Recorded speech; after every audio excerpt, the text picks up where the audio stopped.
Ou vivre États-Unis, pas vrai?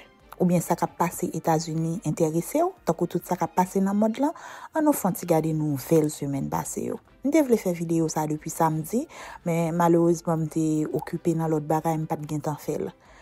Pas bon la kay non te gon émission te les ramasser. Là nous regarder nouvelles qui passé États-Unis yo vraiment inquiétant.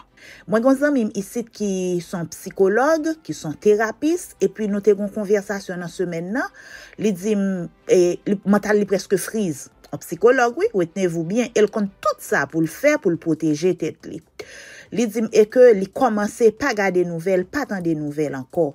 Et li dit monsieur ça qui sous pouvoir li pa ka kwe monsieur a pour gen un mois sous pouvoir parce que c'est comme si monsieur a kembe actualité hein m'gen pour me faire émission sur ça directement pour montrer nous monde qui narcissique comment yo toujours font gens pour yo occuper l'esprit yo. Par exemple nous regarder bagay tarif ça m'te fait vidéo sur lui déjà samedi soir monsieur a dit tarif sur Canada, tarif sur Mexique, sur la Chine. Et Canada rétorque yo met tarif pa yo, Mexique dit yo pral bay en réponse. Lundi monsieur a venu, OK me pose tarif parce que je non dit la Mexique. Qui dit Mexique pral voyer 10 000 soldats sous frontière. Son deal qui te gen tan joindre depuis sous Joe Biden, accord te gen tan signé. Donc pour qui ça le fait ça? Bloquer toute bagaille, fait market lan descendre, fait tout le monde a courir à tika à droite à gauche etc. bouleverser le monde juste pour le cas dire c'est lui-même pour le cas gonfler l'estomac li pour dire que c'est lui qui bail pression c'est lui qui frappe pied il dit il pral bail tarif il pral augmenter tarif et puis et Mexique courir je non dit la veille et comme c'est nous t'a dit son petit monde petit ou bien nous pas connait longtemps gain de monde y a quitté nos relations on monde quitter nos relations yo préféré font gens pour yo tourner pour yo ka dire c'est yo quitter bagay niaiserie net. Mais c'est dommage justement, c'est la niaiserie et la folie à son plus haut niveau ici ici aux États-Unis. Kounya la, en pile mon a demandé est-ce que tête li droite. Nous avons pile évidence déjà et nous comme ça me dit ça depuis la campagne, grand mon a moun fou fait ça yo vle. Donc nous est justement dommage c'est monsieur ça qui a dirigé puis grande puissance mondiale là. Et toujours dit depuis yo externé là le monde saccagé le monde gen la fièvre Haïti même dans coma donc nous fait yo en pile on nous dit mauvais nouvelle yo en pile yo suspend TPS pour Venezuela yo voye en ban mon aller yo voye indien tourner dans pays yo voye colombien tout côté à recevoir avion immigrant par yo Haïti lui-même li te recevoir premier avion par la mardi passé au Cap m'bral faire nous Montes m'bral faire nous tande Montes c'est un immigrant haïtien qui déporté qui t'a expliqué comment ça a passé en plus de ça te gagné causé avion qui a tombé à droite à gauche me dit ça déjà market qui te descend donc c'est autant de mauvaises nouvelles qui gen doit même gens avec zami nan fait mal ou fait mental ou freeze ou bien fait tête ou parti. Donc dans situation ça, qui position doit gagner? M'a pas prendre ça ou bien m'a rappeler ça jodi. Ouais dans tout moment crise, gagne pile opportunité. Par exemple, ouais lundi mardi la market là te descend, il fait un pile millionnaire, un pile multimillionnaire. D'ailleurs c'est affaire y a réglé. Ti malheureux qui investit $100, ti $1000, etc. tête te gen tan chaud, gen même retirer comme yo fait déficit, mais yo même yo gen gros l'argent, yo courir acheter pendant toute bagaille bas. Kounya nan demain après demain le bagay yo remonter encore tande yo multimillionnaire. Donc ou même comment a positionner dans moment ça.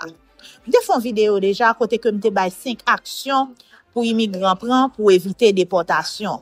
Parce que en vont positionner ou supposé protéger ou balle pas ka tirer de yo un exemple parce que nous habitués dans balle pour dire ou positionner ou gonfler l'estomac sans qu'on pas gain comme aurait ça paraballe sous.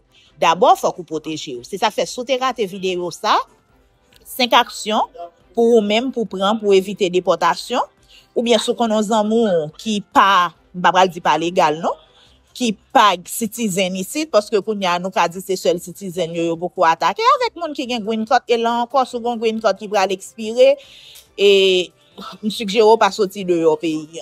Donc partagez vidéo ça avec lui. Vidéo 5 actions pour moun prendre pour éviter déportation.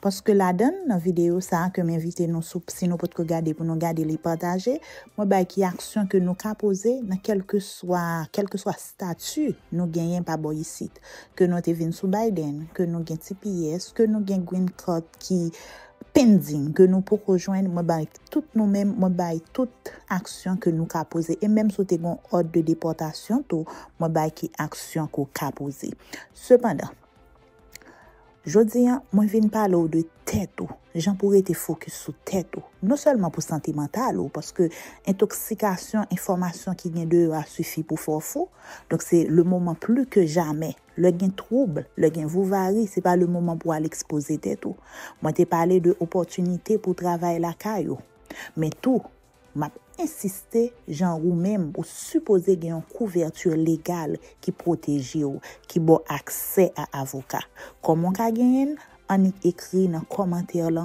ou intéressé moi intéressé pour business pour me faire l'argent la caille moi ça me obligé sortir on écrit intéressé dans commentaire en bas vidéo m'a partager un lien avec vous côté que vous entrer sous lui ou mettre information et puis équipe qui là pour ça à contacter pour me faire nous suivre comment ça t'est au Cap Haïtien mon test a expliqué dans quelles conditions il était déporté et encore m'a fait nous et tout Salvador qui ouvre prison pour recevoir immigrants Donald Trump a voyé aller et à la fin on regarder tout Venezuela qui réagit peuple vénézuélien qui réagit après que Donald Trump les fin couper TPS et puis dis-moi comment sentir dans situation ça moi non pas sentir bien dis-moi qui ça pour faire pour qu'il y ait moral au top et puis pas oublier opportunité de travail la caille les plus que jamais important.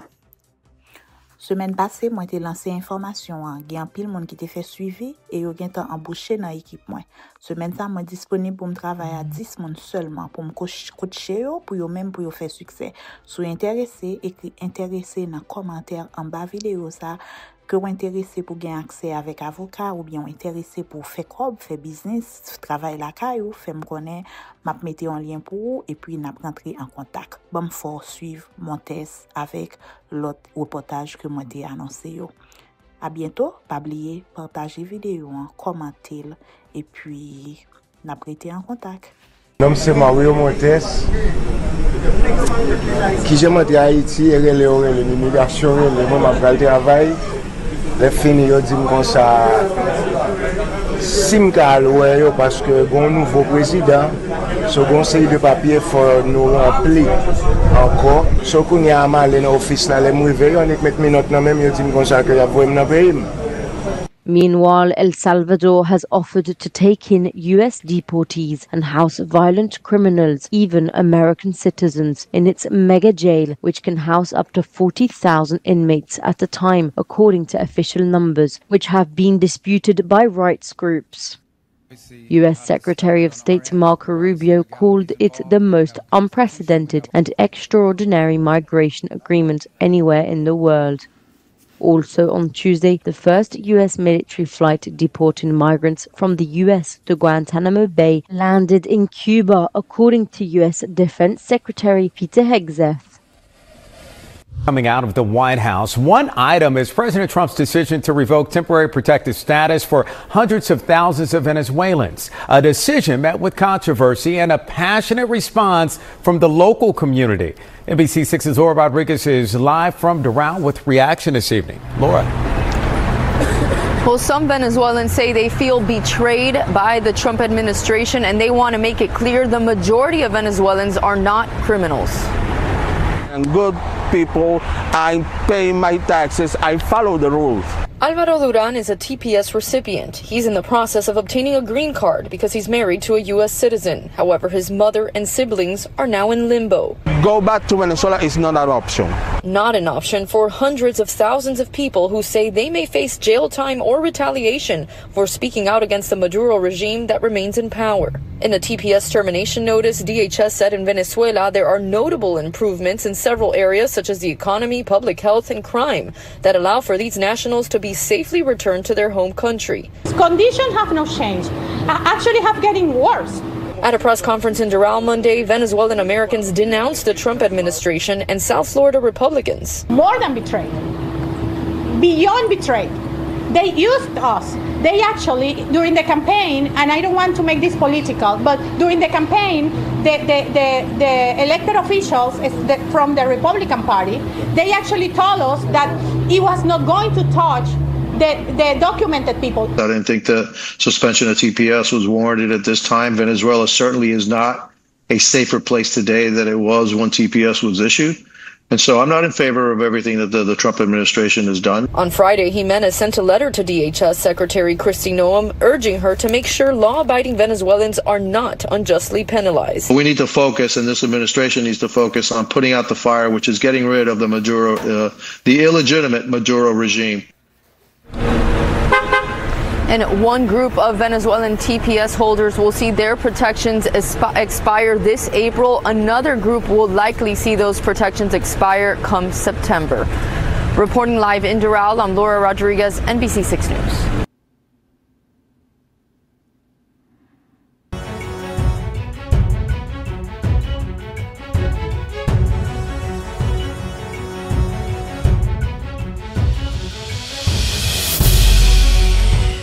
Big revelations have been made by the deportees who have come to India after being deported by the United States, sharing their stories.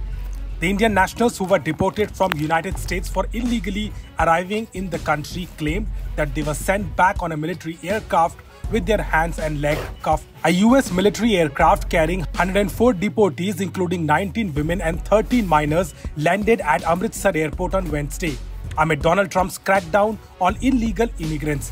One of the deportees said that they were unshackled only after landing in Amritsar and added that they were kept in custody in the US for 11 days before being sent back home. Another deportee from Punjab said he was taken through Qatar, Brazil, Peru, Colombia, Panama and Nicaragua before reaching Mexico while traveling from Mexico to the US. ਬਾਅਦ ਉਹਨਾਂ ਜਿਹੜਾ ਪੁਲਿਸ ਅਫਸਰ ਹੀ ਉਹਨਾਂ ਦੱਸਿਆ ਵੀ ਤੁਸੀਂ ਇੰਡੀਆ ਜਾ ਰਹੇ ਸਾਨੂੰ ਪ੍ਰੋਪਰ ਹੱਥ ਘੜੀਆਂ ਲੱਗੀਆਂ ਪੈਰਾਂ ਨੂੰ ਬੇੜੀਆਂ ਹਾਂਜੀ ਤੇ ਉਹ ਇੱਥੇ ਆ ਕੇ ਪਤਾ ਲੱਗਿਆ ਹਾਂਜੀ ਇੰਡੀਆ ਜਾ ਕੇ ਖੁੱਲੀ ਹਾਂਜੀ ਰਾਜਸਥਾਨ ਸੀ ਨੇ ਪਿੱਛੋਂ ਥੋੜਾ ਬਹੁਤ ਪਤਾ ਲੱਗ ਗਿਆ ਸੀ ਵੀ ਅਸੀਂ ਇੰਡੀਆ ਜਾ ਰਹੇ ਹਾਂ ਬਟ ਇਹ ਨਹੀਂ ਪਤਾ ਵੀ ਆਪਾਂ ਕਿਹੜੀ ਸਟੇਟ 'ਚ ਜਾ ਰਹੇ ਹਾਂ ਤੇ ਉਹ ਇੱਥੇ ਆ ਕੇ ਪਤਾ ਲੱਗਾ ਤੋਂ ਮੈਂ 2 ਅਗਸਤ ਨੂੰ ਗਿਆ ਦਿੱਲੀ ਬ੍ਰਾਜ਼ੀਲ ਉਤਾਰਿਆ ਗਿਆ ਉਸ ਤੋਂ ਬਾਅਦ ਡੋਂਕੀ ਦੇ ਵਿੱਚ ਪਾਇਆ ਪਨਾਮਾ ਦੇ ਵਿੱਚ ਲਾ ਕੇ ਫੇਰ ਪਹੁੰਚਿਆ ਮੈਂ 6 ਮਹੀਨੇ ਲੱਗ ਗਏ 6 ਮਹੀਨੇ ਲੱਗੇ ਹਾਂਜੀ ਅੱਛਾ ਕਦੋਂ ਉੱਥੇ ਪਹੁੰਚੇ ਸੀਗੇ ਉੱਥੋਂ ਮੈਂ ਮੈਕਸੀਕੋ ਮੈਂ ਪਹੁੰਚ ਗਿਆ 15 ਜਨਵਰੀ ਤੇ 15 ਜਨਵਰੀ ਨੂੰ ਬਾਰਡਰ ਟੱਪਿਆ ਤੇ ਉਸ ਤੋਂ ਬਾਅਦ ਸਾਡੀ ਪੁਲਿਸ ਲੈ ਕੇ ਫੜ ਗਿਆ ਮੇਰਾ ਨਾਮ ਸੁਖਪਾਲ ਸਿੰਘ ਹੈ ਅੱਛਾ ਪਿੰਡ ਕਿਹੜਾ ਜੀ ਮੇਰਾ ਟਾਂਡਾ ਹੀ ਭਾਜੀ ਟਾਂਡਾ ਜੀ ਹਾਂਜੀ ਤੇ ਕਿੱਦਾਂ ਹੋਈ ਕਦੋਂ ਗਏ ਆ ਜਾਣਕਾਰੀ ਮੈਂ 6 ਅਕਤੂਬਰ ਨਿਕਲਿਆ ਸੀਗਾ ਜੀ ਘਰੋਂ ਇੱਥੋਂ ਮੈਂ ਇਟਲੀ ਗਿਆ ਸੀਗਾ ਜੀ ਮੇਰੀ ਉਹਨਾਂ ਨਾਲ ਗੱਲ ਹੋਈ ਸੀ ਕਿ ਤੈਨੂੰ ਬਾਏ ਫਲਾਈਟ ਹੀ ਭੇਜਾਂਗੇ ਹਾਂਜੀ ਮੈਨੂੰ ਮੁੜ ਕੇ ਉਹਨਾਂ ਨੇ ਉੱਥੇ ਨਿਕਾਰਾਗੁਆ ਉਤਾਰਿਆ ਜੀ ਨਿਕਾਰਾਗੁਆ ਤੋਂ ਮੈਂ ਬਾਏ ਰੋਡ ਕ੍ਰਾਸ ਕੀਤਾ ਨਿਕਾਰਾਗੁਆ ਕੰਟਰੀ ਹੌਂਡਰਸ ਕੀਤੀ ਗੁਆਟੇਮਾਲਾ ਕੀਤਾ ਮਤਲਬ ਇੰਨੀਆਂ ਗੰਦੀਆਂ ਕੰਟਰੀਆਂ ਨੇ ਉੱਥੇ ਮਾਫੀਆ ਬਹੁਤ ਪੈਂਦਾ ਜੀ ਗੋਲੀ ਮਾਰ ਦਿੰਦੇ ਨੇ ਪੈਸੇ ਖੋਹ ਕੇ ਲੈ ਜਾਂਦੇ ਨੇ ਸਾਡਾ ਸਾਰਾ ਸਮਾਨ ਕੱਪੜੇ ਸਭ ਕੁਝ ਖੋਹ ਲਿਆ ਮਤਲਬ 1.5 ਮਹੀਨਾ ਦਾ ਆਹੀ ਕੱਪੜੇ ਨੇ 1.5 ਮਹੀਨੇ ਤੋਂ ਚੱਲਦੇ ਨੇ However, earlier on Wednesday, the government fact-checked a photo which was widely shared on social media with the claim that Indian migrants were handcuffed and their legs were chained during deportation, saying it was actually of Guatemalan nationals. Out of the first batch of 104 illegal immigrants, 33 were from Haryana, 33 from Gujarat, 30 from Punjab, 3 each from Maharashtra and Uttar Pradesh, and 2 from Chandigarh. The deportees included 19 women and 13 minors, including a 4-year-old boy and 2 girls aged 5 and 7. The US deportation of Indian migrants just came days before Prime Minister Narendra Modi's visit to Washington for a wide-ranging talks with President Donald Trump. US officials have prepared a list of 18,000 undocumented Indians to be sent back to India. As the deportees now sharing their experiences, this has begun the political discussion in the state on the severe issue.